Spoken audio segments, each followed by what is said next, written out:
This is the secret of the crunchiest fries.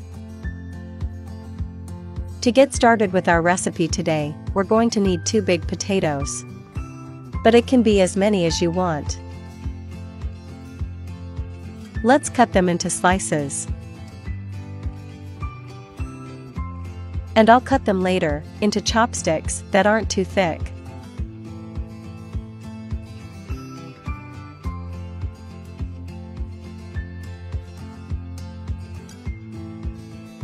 Next, we will pass all the cut potatoes to a bowl, and we will add 3 tablespoons of vinegar. White vinegar will help us make the potatoes crispier. Then, let's cover them with water.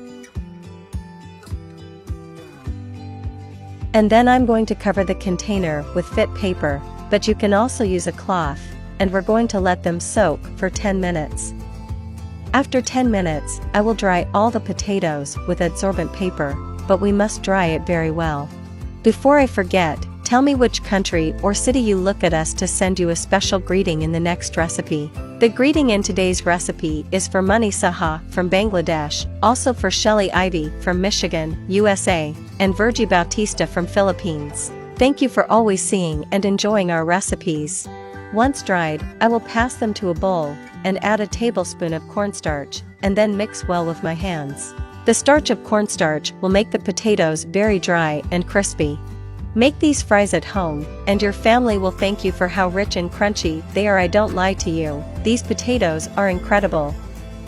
Once the potatoes are well stirred, the next thing I will add will be a little salt, and I will stir again to integrate the salt well into the potatoes. In a frying pan, I will put oil and wait until it is very hot. When the oil is already very hot, we will fry the potatoes over medium heat. After we see that they are cooking, let's separate them a little. And let it cook until golden brown. And voila, our fries are ready.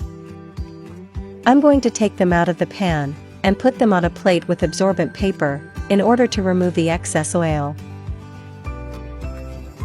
Look how delicious and crunchy they have been. You can accompany them with your favorite sauce.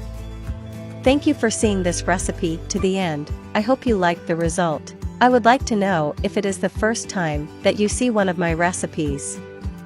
And if so, don't forget to subscribe on YouTube as Cheunoe, and activate the bell so you can always receive our recipes. A hug and see you in the next recipe.